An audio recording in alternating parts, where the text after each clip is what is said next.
Welcome to the Death and All the Rest podcast, where we talk about life, death, and everything in between. Hey, Chris. Hello, Brie. So rigid. Yeah. You good? Yeah, no, I'm tired. I have to marshal my forces today to be here. I didn't sleep well last night, so if I yawn, that is an unnatural expression of me not getting good enough sleep, which is Basic needs. normal and human. And actually, I think since I sleep Yes. so good most of the time, that I'm probably like a little bit of a wuss around this. I haven't had to stretch Uh, myself and work without a lot of sleep for a while. Although I used to get by without sleeping 2 days a week. I had been stress-induced insomnia. yeah, you've been taking care of yourself, and that's become the standard. No, Mhm. but there is a danger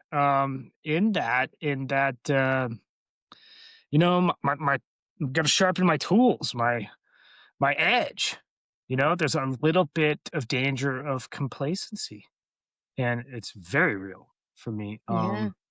Yeah. I had a very bad life, Mhm. and now I have a very good life, and it's very easy for me to say, "I got mine."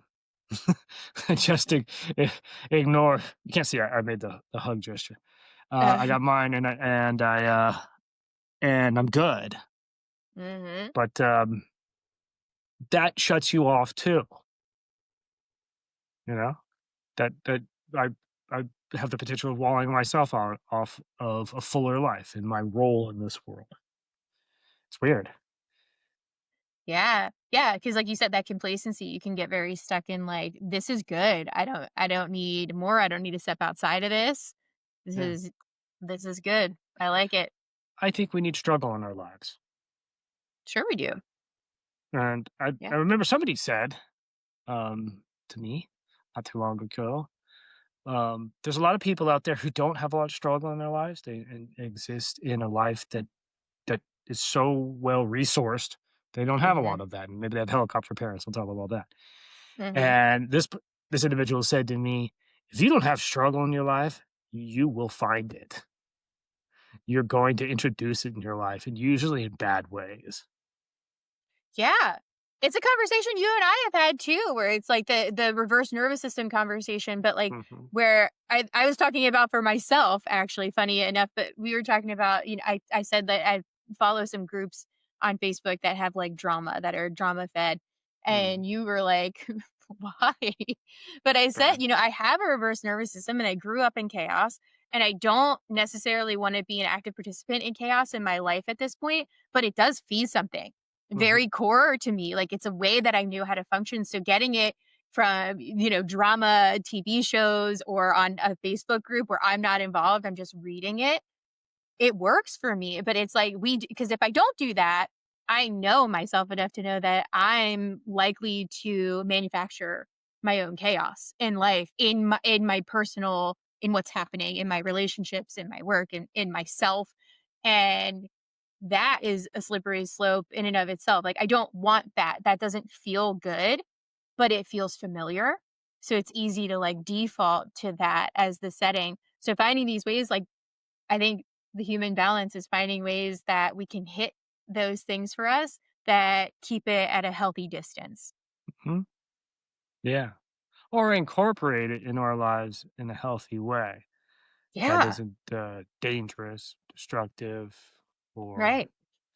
um, what's the word I'm looking for? Um, inhuman, aggressive, projective. Yeah. You know, I think people. I think we need that a lot in time in society right now. I think that's partially why we're at each other's throats so much. I Hmm. think we're all kind of very angry and yet exhausted and apathetic about the human condition right now, quite a bit. Hmm. And we want a big fucking final battle to like fix everything. You know, Yeah. I think so, man. Um, Well, it feels like a clear outcome, something yeah. that like tangible, that I think people are just eager for that because all of this feels so intangible. so much of the time where people are like, "What do I do? What's happening? Where is this going?" And there it's just so much of this uncertainty for a lot of people where it's like, do people actually want a big battle? No, probably not. Mhm. But like, yes, in some ways on that deeper level where they're Right, like, at least then we know where this has gone, we know what's happening.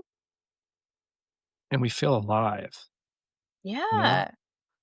Yeah. I sometimes I fought with that my entire life. I'm like, "This world sucks. People suck. I'm totally apathetic.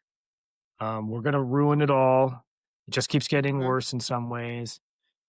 Capitalism is just turning us into consumers and robbing us of our humanity. And Yeah. anything you try to do to fight it, capitalism just makes it capitalism.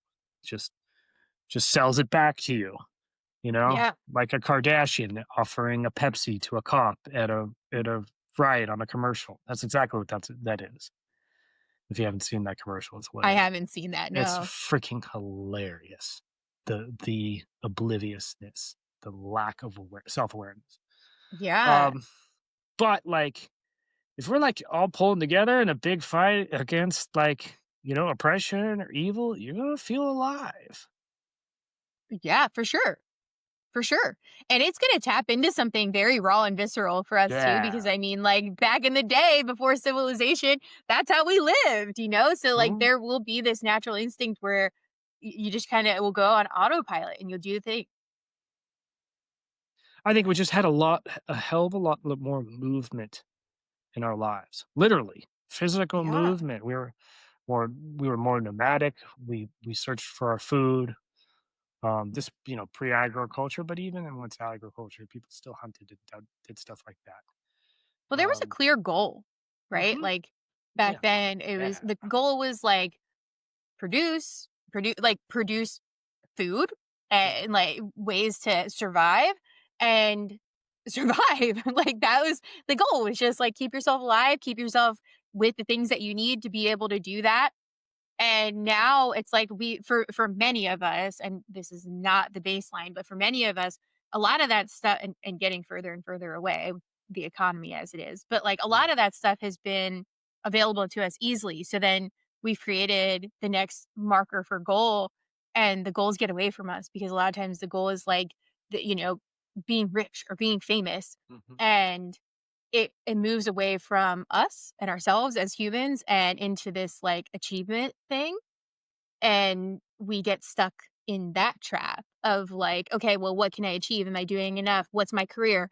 I need to be doing more. We had a guest a couple episodes ago who talked about this, like that need to be like present and so present and doing all the things and running, running, running. And then this fear of like, and what if I never do anything else meaningful with my life, even though I've done all this meaningful stuff up to this point? And we just get stuck in that and trying to like get to this point that we arbitrarily decide is the goal that's removed from the natural instinctual goal of just survival. yeah. And a lot of those goals that you described, in my opinion, require an audience. Or they Yeah. require external validation. You get the token, the watch, Yeah, the reward, or whatever like absolutely. that, or just zeros in your bank. Um, but that's not in your body. That's not in you. It requires the external, and Yeah. you're not gonna feel it, man. Yeah.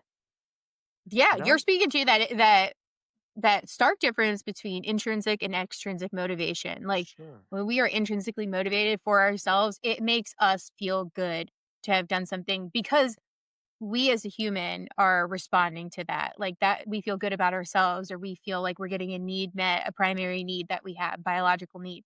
The extrinsic stuff is this like having this reputation or this persona in the world and how other people are perceiving you and money because you can have all the material things that you want, right? Like and it's far away from ourselves. It makes us be far away from ourselves. Yeah, makes us be far away from ourselves. It requires a lot of like hustle, and it requires Yeah. a lot of performance. Yeah. Um, and I never wanted that, not even Mm-mm. at a young age. But I lived that way for a long time, and very unsatisfying. Um, Now I think really, if you're just a decent person, you've won. Yeah. But you still gotta eat. You still gotta take care of your family, you Yeah. know? And Yeah. that could be tough, especially right now when it feels like the screws are tightening. And Yeah. some people are running away Absolutely. with the whole thing, and they're crazy 'cause they are. So many of them are. Yeah. Yeah, no, for sure. Yeah, and there's so much conditioning, like you said, the hustle, and some of that more and more is just becoming necessary for people's survival at this point, because survival isn't this basic right afforded to us the way that Mm, it like that before. We're talking about like the modern society where people like agriculture and bartering and everybody had access to what they needed, and now it's kind of like if you're not hustling hard enough, that's your fault. We leave these people behind. Um, but it's this conditioning that starts young, and we're a society that values productivity. You just said mm, it, and we don't allow for a lot of space for resting. So people feel like they are failing if yeah. they're resting. You know this, but like for anybody listening to the podcast, I'm in business partnership with your life partner, and she's wonderful. We love Mm, her. she is. And we were just talking yesterday. It's me, her, and then our other partner, Carla. Mhm. But like we were talking yesterday and I was saying there's just these big shifts happening. We're doing more and more of like doing what we want to do and thinking about how we want our work life to look. And it's so different because, like, when I was 20, 25, like, I was grinding. I was working 2, 3, 4 jobs at a time. I remember one time I went in for a job interview at this place, and it was in this, like, affluent part of where my environment. And they were looking at my resume, and they thought I was lying on my Hmm, resume because they were like, "You have jobs that overlap." There's, like, jobs that overlap 2 or 3 at a time, and I said, "You've never had to work more than 1 job?" Like, I don't I don't know what to yes, that is accurate. I worked at yeah, these places at the same time. And there was one when I was in grad school, like, I was going to school full time, I was working a full-time job, I was working a side gig, and I was interning 16 hours a week. I was yeah. fucking exhausted. It would Okay. be like I'd get home from school, and I would decide between if I was hungrier or I wanted a shower before Mm, going to sleep. Like, it was like that compromise. But my point is bringing that all back, like, looking at it now where it's, like, valuing my rest mhm. and these moments because it's making me in the moments where I am being productive because I still am quite productive, but I can be more productive because I'm not burnt out trying to Yeah. do it. And I know that there's a lot of privilege afforded to me in the specifics of like my job, and I recognize that, but I'm not speaking from a everybody should be doing this kind of way. If you can, fucking do. But like I'm saying this in a society conditions us to like run ourselves ragged to the point Mhm. where we are burnt out and then we can't stop because then our survival is compromised. So we have to keep going and keep going. And then we're zombies who can't stop to think about what we need. In the hierarchy of needs pyramid, right? Like for Mhm. ourselves, for our interpersonal relationships, to feel a sense of belonging, to think about our self actualization and what we want to get out of life and what's meaningful. All of that gets thrown to the wayside because we're caught in this cycle. We can't get off the merry-go-round of having to hustle. And it's like that, that is, once again, way, way far removed from what the human condition naturally is. Yeah. Imagine the people, um I can't remember the name of it, but the people who come from South America across the Darien Gap. It's that famous I forget where it is, but it's in Latin America or South America, Central America. They have to Okay. go through the jungle, and I mean, there's, like, gangsters, and there's people human traffickers, and it's like class 5, like, hardcore jungle, and these people make it through there. A lot of them make it through there with luggage and their kids, and then they Hmm. struggle across Mexico, and they make it to America, and I'm not even getting into our politics here, and I don't think that's necessary, and they start working, Hmm. and then they send money home to help people, the rest of their family who's either there, they want to bring them or whatever, just to support them. These people are fucking working their asses off to Yeah, they survive are. and provide for their family. but, those people are just as involved in this discussion as anybody else. They don't wanna stay there. They wanna No. they wanna create a circumstance where their family back home or the next generation doesn't have to work that hard as them. And I would hope that we can create, it would be nice, we can create a world with it. Nobody has to live like that. I don't think it's necessary. I think there is the capacity for hard work exists and we need it, but Sure. not machines and we're not supposed to No. be work ourselves into the ground. And we do it No. all the time, or we do it for like a majority of our lives. And then when we're old, like there's nothing left. We're Right? just tired and exhausted. And this is just, Yep. to me, is extremely ugly. And we shouldn't have Yeah. to do this. Mhm. Yeah.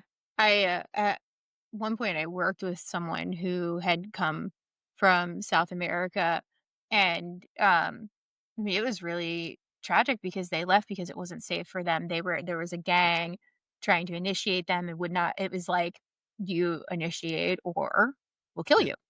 you," and their parent was like, "You've gotta go. You've gotta go."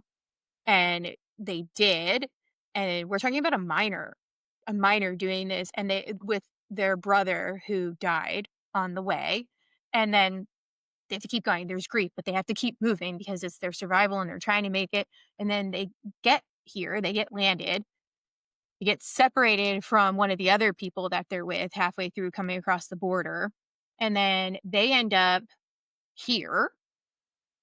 The person they're traveling with is in, like, Texas or something. And it was this whole process because, like, this was a minor who was put into, like, an adult hold for, illegal immigrants coming over because they were, like, a big person, Mm, and they assumed it was an adult. Turns out it was this kid.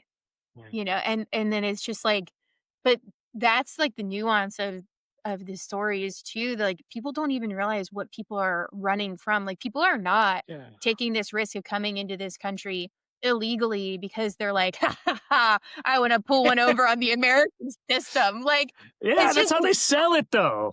yes, they do, but it's like, for fuck's sake, dude, this is desperation. This is Mhm. something so much bigger than the majority of the American population has ever experienced. You have no Yeah. idea. They're fleeing from something and they're trying to get to safety and then they get here and it's like we don't have to get caught up in all of that political stuff right here today. We talked about it before, but like there's this huge the move against that right now in our country, like, let's just Mhm. call it what it is. I'm not gonna dance around it for the sake of this, but, like, there's such a disconnect, and that's privilege in and of itself too, to not even understand why somebody would make a move like that.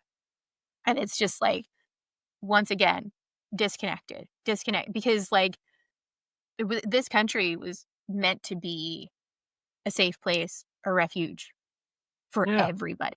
Mhm. It was meant to be that, and somewhere along the way, we decided, yes, it was, and it can still be, but under these circumstances, these specific circumstances. Yeah, so I mean, if you're in danger and you have to flee and you have to get away, give it 3 to 5 years and do it, apply through for your visa and we'll see what happens, and you have to live here for 3 to 5 years in the process, but, like, you can't live here, you can't come in now Yeah.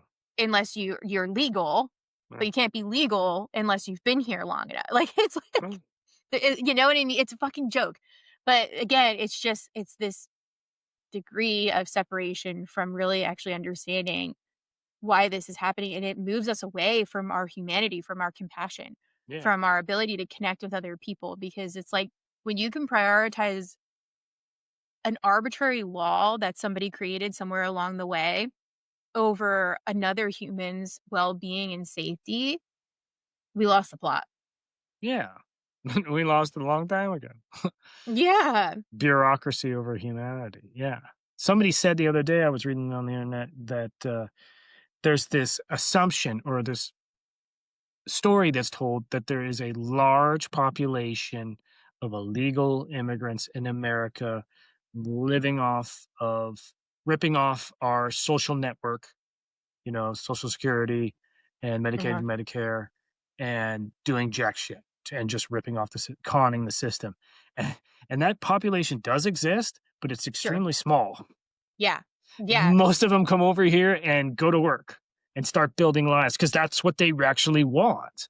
They Yeah, want and a they real pay more full. taxes than these huge billion-dollar corporations like Walmart and Netflix. Oh They yeah, pay more in taxes. they made massive amount of taxes, and they do a lot of the most essential work in our Yes. society. And so when they this whole political theater of attacking immigration is they can't find these people and to put them on news because they don't really exist. So Right. that now they're just grabbing everybody, Yep. and it's become this whole immigration thing has run away with itself, and it's becoming a completely new narrative that I think that is going to be the crucial one in America because we have to redefine Yeah. again, as we often do, what it means to be American.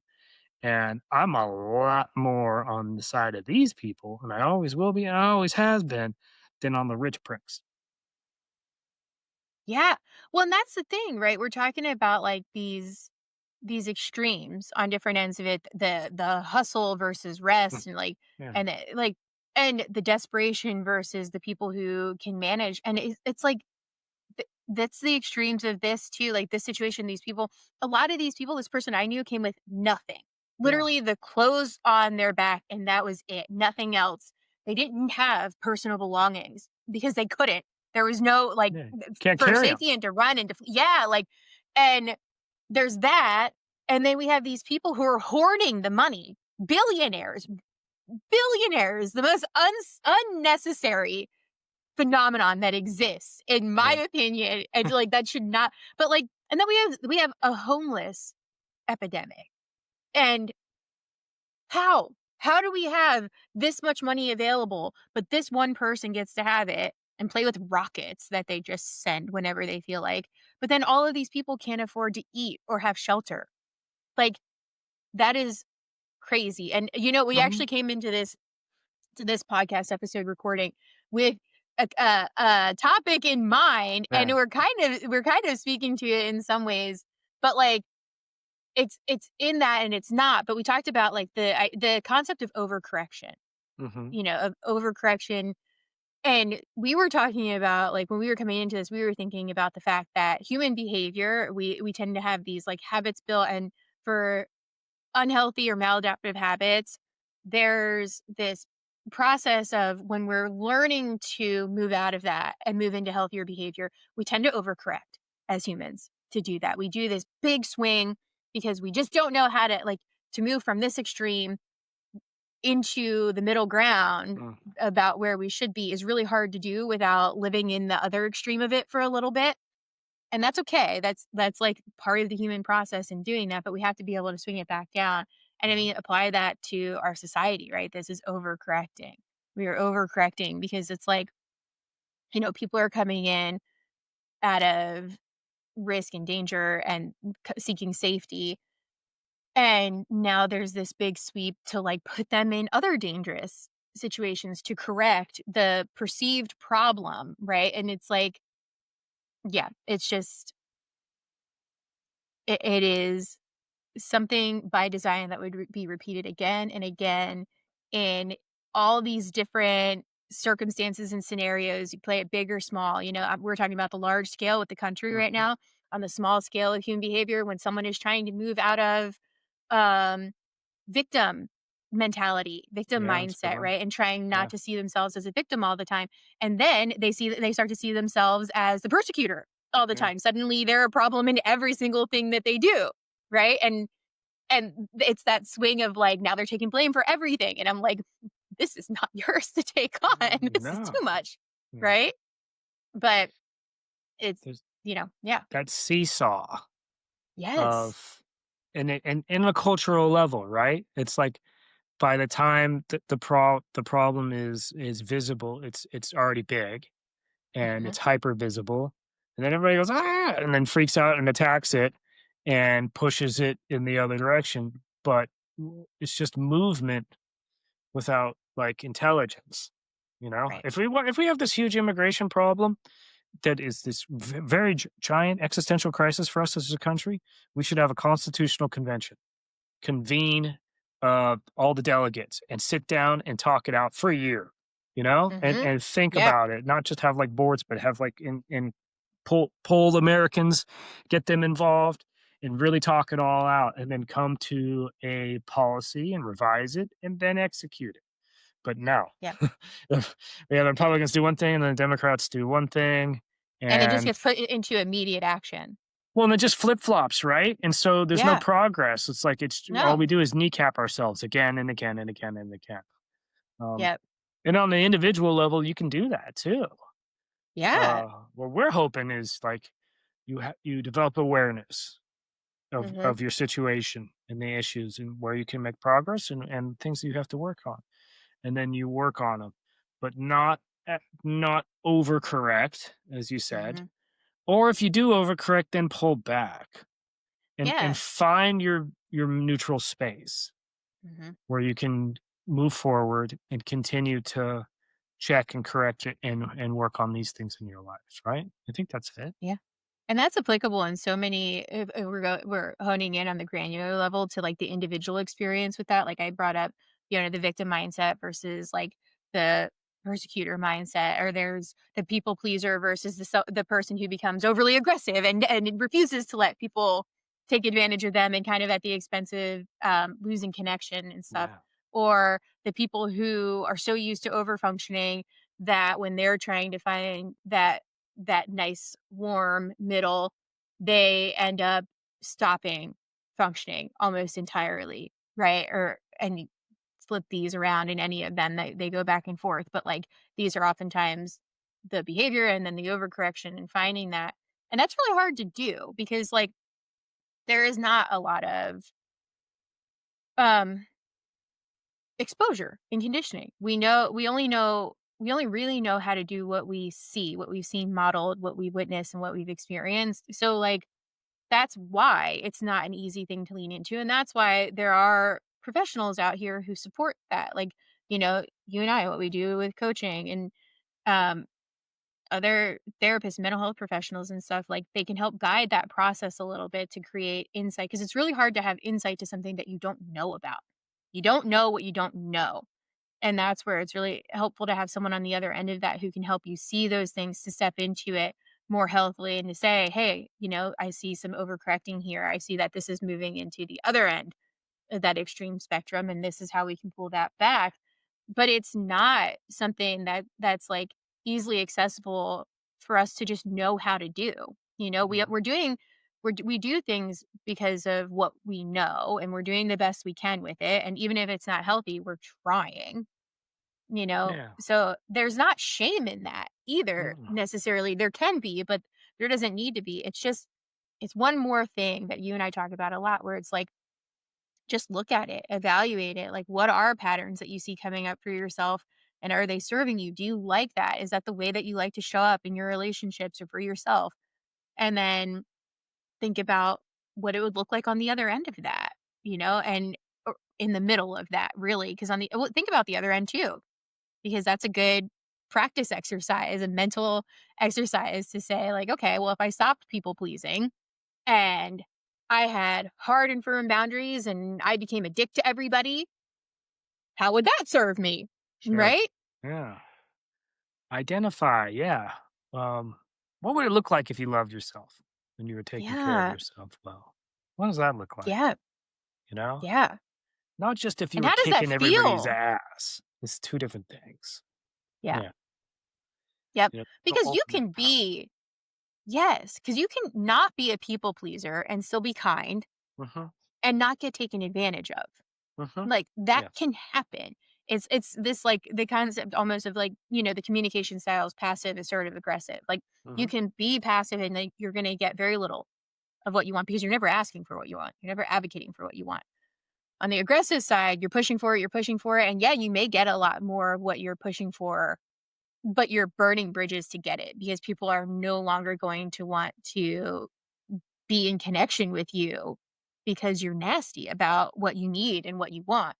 But assertive is like balancing both of those things. Like you can do this, you can be firm in what Mhm. you need and what you're asking for, but in a way that affords kindness to the Mhm. person on the other end. Yeah. And like that's where you're most likely to get your needs met too. It's most beneficial to us in what we need too. And you're most likely to feel peaceful in Mhm. that space as well. If you're super Yeah. aggressive, the war never ends, No. ever. And if you're super passive, the giving up never ends, I guess. I It's that's exhausting. it is, yeah. That's the good point. It is exhausting. I have been the very angry, hyper competitive guy. And Yeah. it's exhausting and you can't put your guard down and it never ends. Mhm. And it's very exciting and there's lots of stimulation.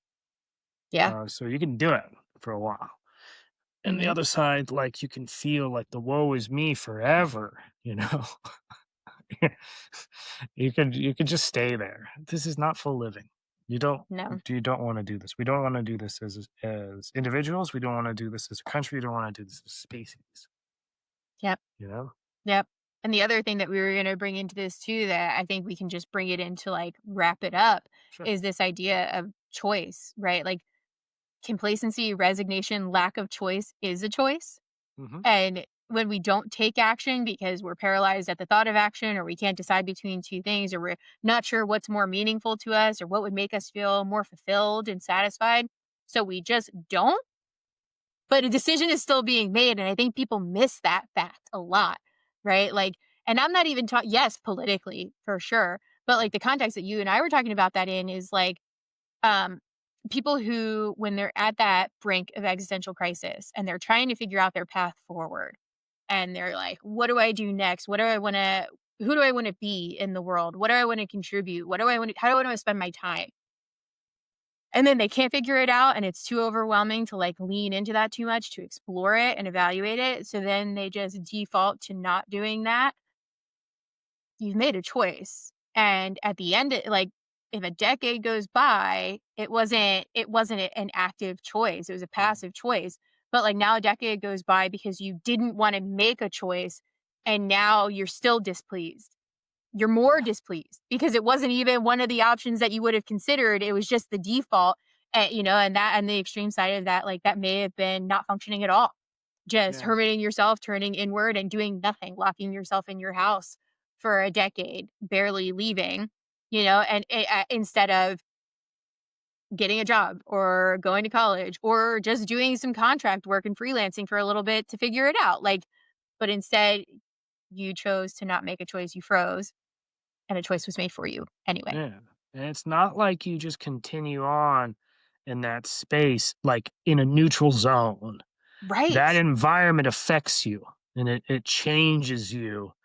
And it Yeah. like as you age, you have less options Yep. because you have less time to pursue these options. And physically, you just get weaker.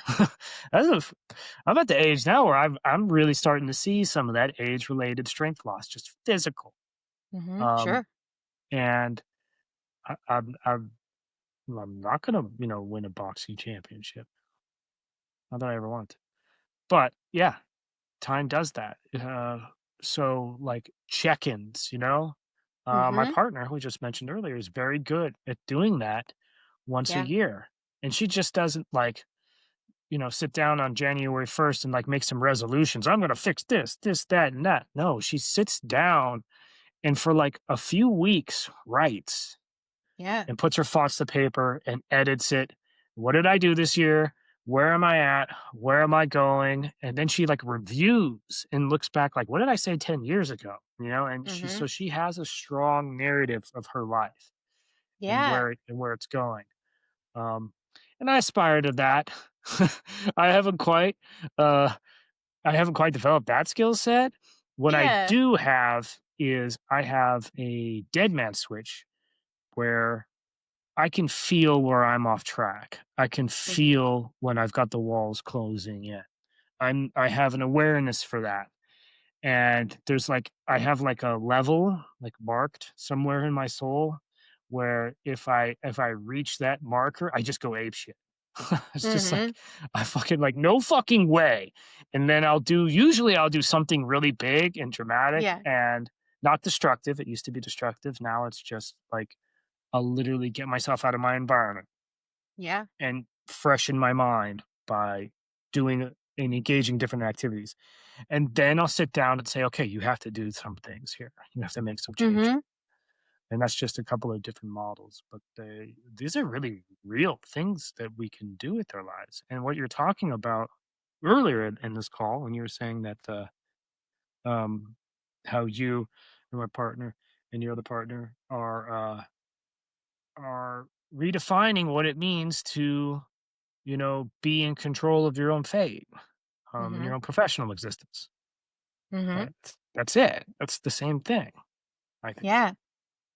Yeah, and it's the kind of thing we've said this before, but it's easy to let it get away from you and go years and years and years and years and decades before you know it without having thought about it. And it's not like you don't have to have it all figured out. Make a No, choice. no. And if it's the wrong choice, guess what? You can make a different choice. Like you're not locked in to a decision that you make, Hmm. especially when it comes to like your career, and your work and what you're doing. But like it's better to make a choice if you're vacillating between a few options, make a choice in the moment rather than not making a choice and then choices made for you. Make a choice, and then if you need to recalibrate and revisit that and change that choice, that's okay too. Like, it's okay to change the course of your career multiple times over your Absolutely. lifetime, and a lot of us will Yeah. naturally organic like you said, there's certain things, my husband's job, very physical, very Mm, physically intensive. He's not gonna be able to do that when he's 60 years old, especially having a running career, starting that when he was 20, mhm. Like, no, that's not something, so he will have to be able to pivot. But I think that's another thing, the mentality that we get stuck in, that we feel like once we've made a choice, we have to run with that. We have to Mhm. stay on that track. And this is that reminder to everybody listening that like you're not locked into anything.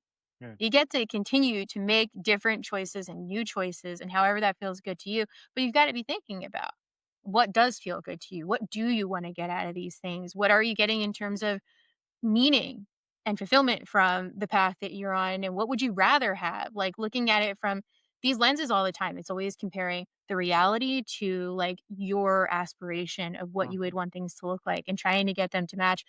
They may not ever match perfectly, right? Like Yeah. we still live in the under the stipulations of society and the shit here that we were talking about earlier in the episode, but like getting it as close as you can, but you're not gonna do that at all if you're not stopping to, like, analyze and check what that looks like. Think about that for yourself. Yeah, and there are malignant forces of control out there. There is imperialism and colonialism and supremism, and they're trying to control your lives. Mhm. And you might not fully have the control. Um, Yeah. but you can think about it. You can do something about it. And you can fight back. You can opt out, and you are a full human being, just as That's right. valuable as anybody else.